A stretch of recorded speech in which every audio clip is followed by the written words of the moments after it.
welcome to the Better Mind Center's YouTube channel. For those of you who are new here, the Better Mind Center is a group of mind body oriented therapists and coaches helping clients recover from chronic pain, anxiety, and depression. We are so excited to be with you for our Troubleshooting Your Technique series. In this series, we'll dive deeper into traditional mind body recovery tools. We will share new perspectives and techniques for you to try during your recovery journey. I'm Bernice. And I'm Rachel. Mhm. And today we will be talking about provocative testing. So excited to dive a little bit into that and hopefully give a little helpful tool for people to try and see how it works out for them. But, as far as provocative testing, I love this tool because I think it's so helpful, especially for people who are not new to the mind body world, that this Mhm. is something that they've been working at and they're feeling frustrated or they're feeling doubtful of what they've been experiencing, whether it's mind body or it's structural, that this tool really helps differentiate between that assessment of whether it is mind body or not, and it actually really creates a gentle, um, it provokes a gentle awareness of like triggering their symptoms into a safe space and allowing them to feel really in control of this exercise too. So, yeah, I'm Yeah. excited to do a little bit more with you. Yeah, Bernice, I love how you named that because what I love the most about provocative testing is we're trying to provoke a response, and we're doing that by imagining things that we're afraid of, things that are associated with the pain, triggers, movements, things like this. And when we do that, why it works is because our brain does not know the difference between imagining something and doing it for real. So if I imagined right now what it would feel like to pick up my cup of water and take a sip, the neural circuits in my brain that would actually fire if I did that fire if I imagine it. So that's why when we use, thinking about what are the things that are associated with my pain, what are the triggers, what are the things that usually I have pain with, and we imagine doing it in a different setting, not actually doing it, we can see, is this associated with fear? Is this associated with, you know, all those kinds of am I going to be okay sorts of feelings that we know are absolutely indicators of neuroplastic pain. Exactly. Yeah, and I love that too, just like that there's already a bracing element for some of the things that we're going to potentially do. So your body's already trying to protect you first off before you even actually step into the actual exercise or whatever it is that we're going to be doing that has now been associated with fear. So provocative testing can be so helpful in distinguishing that and kind of creating an opportunity to help rewire those neural pathways that they don't have to shut off at that point, yeah. Yes, I love that you say that because that's actually true. This is not just a tool that you can use to better understand is it mind body or not, is it neuroplastic or not, but also just start exposing yourself to the thing so that you can start changing your relationship with it, so that you can start developing new neural pathways that are more about calm and safety and doing the thing in a different experience. Yes, yes, that relationship aspect is so important, and I think such a key component of this too, is that, yes, we can be way more confident around, "Hey, if I can do this in what I can envision doing, then when we actually get into it, hopefully we can do it with a little bit more confidence," whatever that may be too. So hopefully we can give you a tool in general that people can, practice and see how it functions for them too. Yeah. Yes, yes. Okay, so let's dive in. Yes, let's get into it. So first off, I always like to start any exercise by at least grounding ourselves a little bit. And one of the most accessible things to people are their hands for the most part. So like feeling this is your neutral place. So one of the things that I love to do is like envision as if you're like massaging like lotion into your hands. You're just gonna gently bring awareness to how that feels. Maybe you're noticing the temperature of your hands. Maybe you're noticing if you have any calluses, I do. But so this is a really good way of just really bringing your system down. And then you can shift it a little bit by like creating big circles in the palm of your hand. Really using like your fingertip and slow it down if you want to use like a breath per circle and then a breath like inhale for one circle, exhale for another circle, really bringing your system down. And then noticing the temperature change too. It's so subtle, but like as your finger kind of travels around, notice how the temperature shifts to you, how like the warmth of your finger. And then there's like cooling effect as it glides away. Yeah. Gentle. And then shift it over to the other side. Do the same thing and really regulate yourself in this moment if it feels good, if it feels neutral. And then you can kind of go back into the massage again. Yeah. Really, you are in control right now. You are saying this feels good, and I get to do this for myself. Yeah. Does that Oh, I feel love right? this. I love this because it feels like the sensations for me are different. Like when I was rubbing my hands side to side, more of a neutral thing. When I started doing circles, it feels more like a gentle tickle, which is really pleasant. Yeah. Beautiful. So once you do that, you can do this for a few seconds, whatever time frame works for you. I really like to go anywhere between 30 seconds to like 45 seconds just to kind of help bring it. But if you need like a minute of it, do what works best for you. Yeah. And then here we can step into the work. Yeah. So I love that because that's kind of a way to get in touch with our bodies before we do something that is going to be a little bit more potentially negative. So we should always, I love this because it's like sandwiching, you know, sometimes it's so hard to get into the body or to pay attention. And so this is starting with something positive is or neutral is nice. So now that we've done that, so I want you to think about maybe there's a trigger that's associated with your pain, and we're going to be speaking a little bit broadly. So hopefully, this still speaks to what your experience is. But I want you to think of something that triggers the pain or something that definitely makes the pain worse. So if it's something like sometimes people have certain movements that are associated with pain and feel like and that can be a really confusing thing about, is this mind body or not? Because every time I bend down and I do this, or every time I, you know, eat this thing or something, the pain is increases is associated with it. So that can be a really confusing thing for trying to figure out is it neuroplastic or not. And this is a way that we can kind of use that. So pick one of those triggers. You have one and the first thing, once you have something in mind, is we want to imagine that setting where that happens as vividly as possible. So, what I'd invite you to do is also, we're doing this in a quiet space. So, if you're listening to this while you're driving, pause and come back to this later when you have a calm, quiet space to do this. Um, so assuming that that's the case, uh, we're sitting down and I invite you to close your eyes and first imagine what's the setting where this triggering thing happens.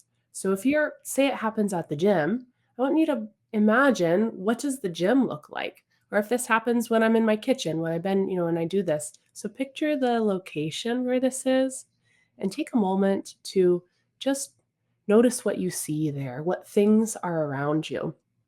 Are you inside or outside? How much space do you have? What are the things you see? And once you take a moment to just notice what you see around you, where the things are, where the light is, where the doors or the windows are, once you've got that, now I want you to bring in the sounds that you hear in this space. Um, so, what do you hear in this setting? Are there lots of things going on that you can hear? Is it more quiet? Giving yourself a moment to to think about that, to notice what those sounds are. After you've got that, and take your time. If we need to pause, do what you need to. um, now, after you've got that, I want you to imagine yourself in this setting. So, where are you in this room? Um, what are you doing? What are you wearing? Are you in tennis shoes? Are you barefoot? Take a moment to imagine you in this setting, in this situation. And as you do this, we're just kind of noticing that. And we're also doing a quick little check in of how am I right now? Where's my baseline, what I'm feeling? And however you're feeling is okay. We're just kind of noting, yep, I feel a little this, I'm calm, I'm noticing a little bit of pain, whatever it is okay. And so now that you have this setting and you have what it sounds like, what's around you, we're going to begin to imagine the activity in a moment. But before you do it, quick, clear thing. You're not moving. You're not actually doing this. You're staying still in your seat. And we're just picturing, imagining what it feels like as viscerally, as vividly as possible. And so as you do this, I'm going to ask you to stay in your seat and imagine it, but keep one little bit of your attention on what's going on with you as we do it. So, if you like, a little of this, a little before, and now go ahead and begin to imagine that activity, that triggering movement or that thing, and picture it as vividly as possible. So if you notice a little already, as I do this, that's okay. Go ahead and imagine it because we're just picturing it in your mind. You're not actually doing this, but we want it to be as vivid as possible. So, what does it feel like when you do that activity? What parts of your body are you using? What muscles are turning on and working for you? Where's your balance? So picturing it as vividly as you can, and great, that's plenty. And so now pause and check in. How do I feel as you did that? So now let it go. Whatever you picture doing, come back to this, watching us as we walk through this. And we'll take a breath, we'll shake it out. And if it feels nice to come back to rubbing your hands, cool. Um, Bernice and I want to walk through what happens because there's a few common paths of when we do a provoking imagination exposure like this, what can happen. So uh, I'll go ahead and start with the first one, which is say nothing happens. say, say as you did this, you imagine the activity and you didn't notice any change. If that's the case, great. It didn't mean you're doing anything wrong. It doesn't mean that something should have happened or shouldn't. It's just one of the things that can happen. And if, as you imagine this activity, you don't experience any change in what you notice in your body, or no change in pain, increase in pain, start of it, all that means, how we understand that, is just that your brain isn't afraid of this activity. It's not scary enough that it causes a visceral response. So if that's the case, that's okay. You can go ahead and if you want to try this with other things that are triggering to you, you can. You can also know, great, my brain is not afraid of doing this just in my mind. So wonderful. Say it doesn't happen that way. Say it happened, say you experience pain when you imagine this activity. Bernice, what do you think that means? Oh my goodness, it's telling us that the neural pathways are firing, which is really good information. Probably not feeling good in the moment, and that's okay.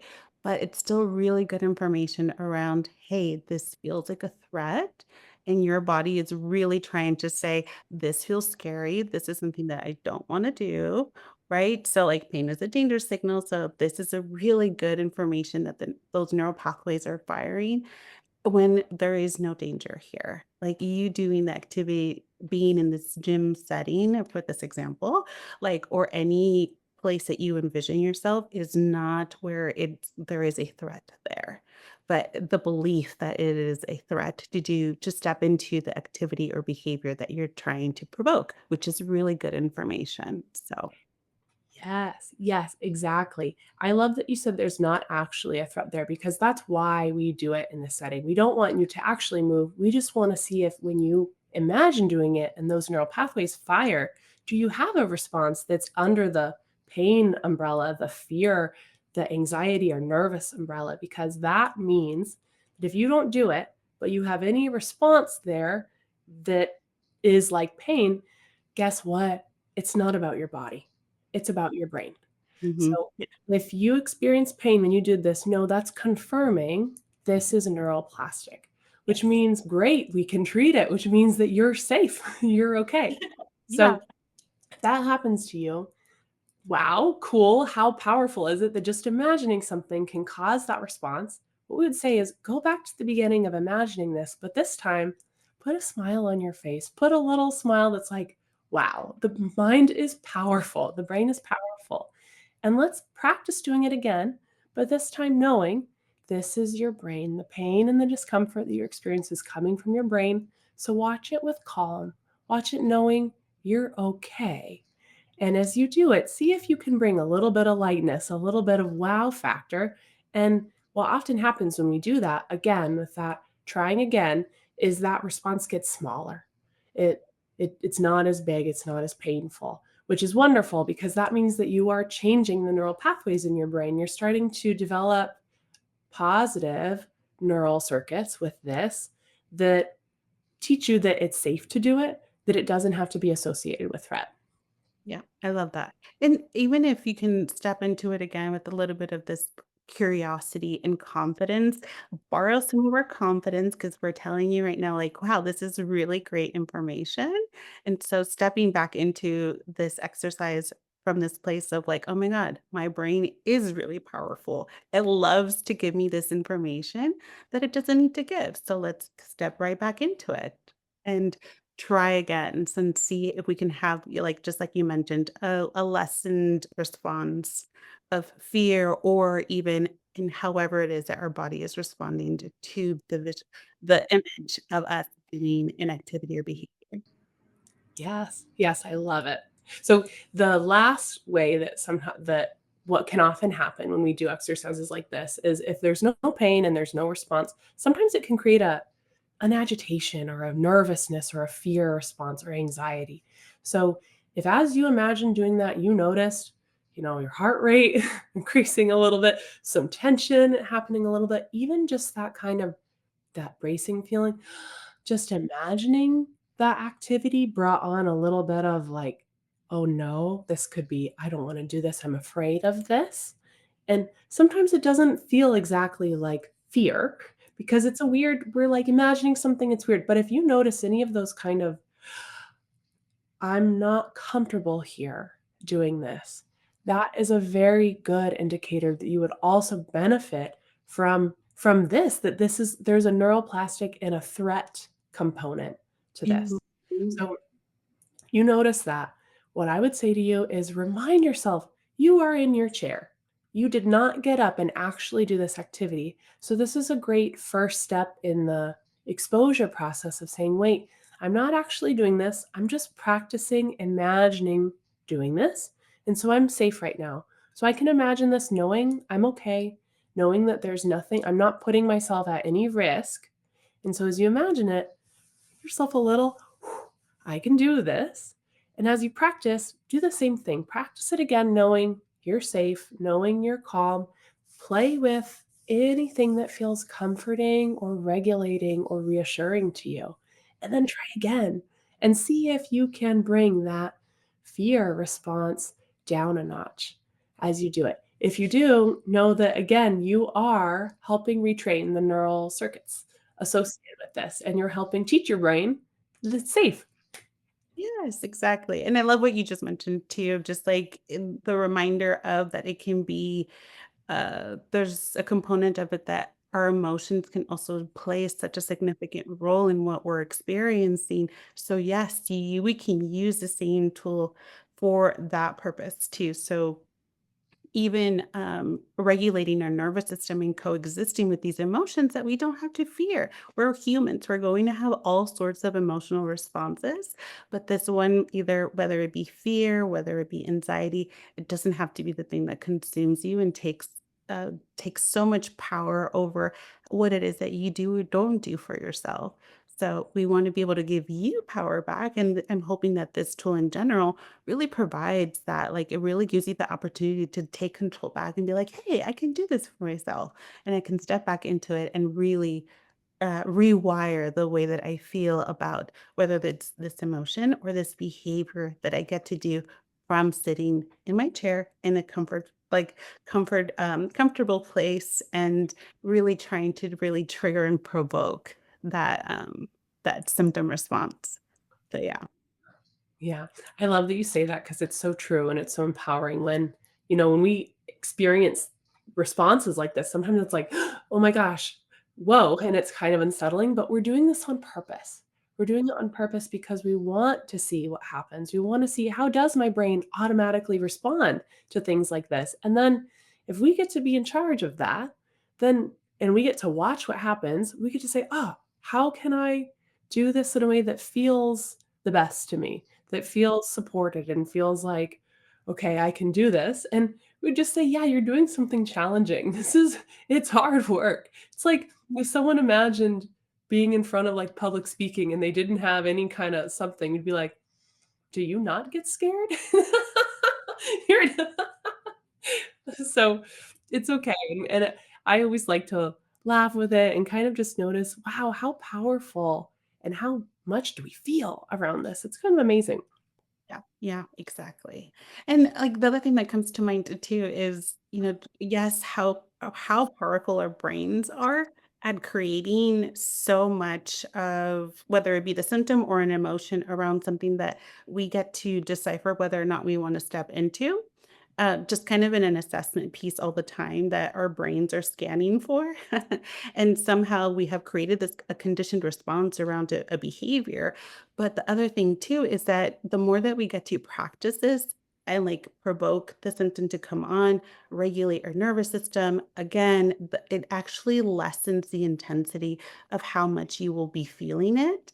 And you build so much confidence in yourself. And it reminds me so much of the study that Alyssa and Bree shared in their visualization video. So if anybody wants to hear about that study, go back and watch that video. So true, so cool. Talking about how strong our minds can be in just visualizing that you can do something. So really bringing in that energy of like, yep, I'm capable of doing this. So I can yeah, do this, yeah, love that. yes. Great. Beautiful. Well, I hope everyone is able to try this, listen to the video a few times, and really attend to this provocative testing for yourselves. And really, like, hope I'm trying to emanate all of the energy of confidence towards you so you can get all of that for yourself. Yes. Yeah. So I love this. I'm hopeful that it can be a really helpful tool just for anyone that's really trying to kind of suss out some of that doubt that people are having too. Yeah, sussing out doubt and building confidence of like, look what I can do, knowing myself, knowing my own awareness of what happens with me, and taking good care of that and practicing and trying and seeing what can happen. Yeah. Cool.